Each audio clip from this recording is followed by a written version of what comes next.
www.libradio.org, la radio qui vient à ta rencontre.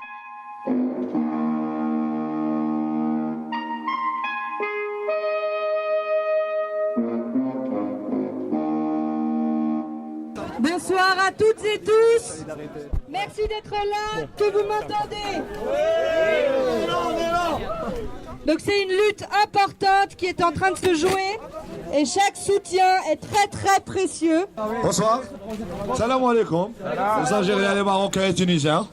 Marhaba bikoum anaya. Merci d'être venus. Marhaba bikoum. C'est précieux, vous êtes là. Hajjak sur le hajjat. Le collectif de lutte des MNA, mineurs non accompagnés, qui s'est constitué en juillet 2019, milite pour que tous les mineurs ainsi que les jeunes majeurs jusqu'à 25 ans soient pris en charge par l'État, comme l'exige l'article 11 de la Constitution suisse. Le collectif occupe le Grutli depuis lundi 13 janvier, donc lundi passé. Un local au 3e étage a été mis à notre disposition. Entre 15 et 20 personnes ont dormi ici chaque soir. C'est une expérience intense que nous n'aurions pas pu mener sans le soutien que nous recevons chaque jour. Des personnes qui sont venues nous amener de la nourriture, cuisiner pour nous, et nos camarades viennent passer leur journée ici. Et on les remercie vraiment pour leur présence. On voulait donc exprimer notre gratitude envers toutes les personnes qui sont passées pour nous apporter du soutien matériel, juridique et logistique. Et on est forts et fortes tous ensemble.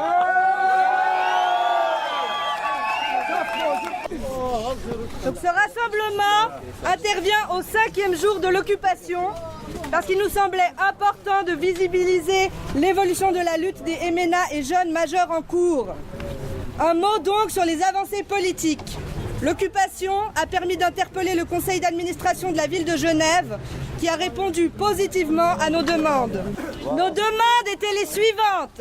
1. La police n'évacuera pas les lieux par la force et aucune intervention ne sera menée par surprise. On sera averti s'il y a une intervention policière. La deuxième demande était une aide financière de 3 000 francs et ça a été accordé pour soutenir la logistique de l'occupation en cours. On a eu 3 000 francs filés. La troisième demande, c'était un accès gratuit à des activités sportives et ça va être organisé et c'est à la demande des jeunes et du coup ça va être organisé par la ville.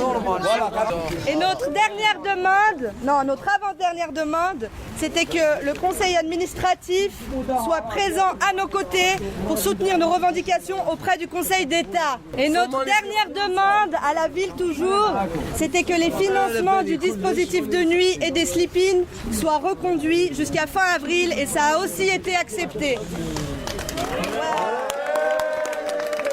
On est très content de ces réponses positives qui sont un pas en avant, on en est conscient, mais en fait c'est pas du tout assez. Nous, on va rien lâcher jusqu'à ce que le Conseil d'État prenne ses responsabilités. À ce jour, on n'a eu aucune réponse de leur part et en fait c'est absolument inacceptable et scandaleux et du coup on ne va rien lâcher.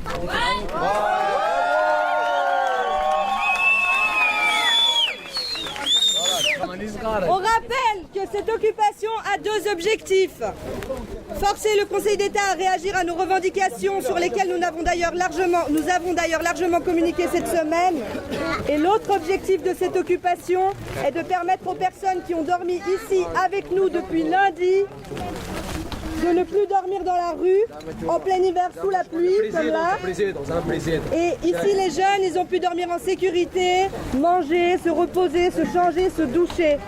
En bref, l'occupation a permis de répondre à leurs besoins vitaux, responsabilité que le Conseil d'État refuse d'assumer. Voilà. Alors, donc, on saisit l'occasion de cette prise de parole pour rappeler qu'il s'agit de l'existence de personnes qui sont livrées à elles-mêmes sans aucune marge de manœuvre ou possibilité d'agir pour ne pas sombrer dans la détresse. Et ce, à cause du désistement criant des autorités. La seule institution qui prend actuellement en charge les MNA et jeunes majeurs, c'est la police. Et ce, pour les brutaliser et les arrêter sans raison. Il faut que ça cesse immédiatement. Ces jeunes doivent pouvoir vivre des vies dignes, dans des environnements décents. Alors nous dénonçons une fois de plus, ce soir, et avec toute notre colère, l'irresponsabilité du Conseil d'État, dont le silence a des conséquences graves sur la santé psychique et physique de tous ces jeunes. Et parce que l'État nous pousse à le faire, nous allons crier, comme je le fais là depuis 10 minutes, encore une fois ce soir, notre colère et nos revendications. Ainsi, on exige l'accès à un logement digne, à taille humaine et accompagné d'un suivi socio-éducatif, et ce, immédiatement, pour tous et toutes les MNA et RMNA et les jeunes majeurs.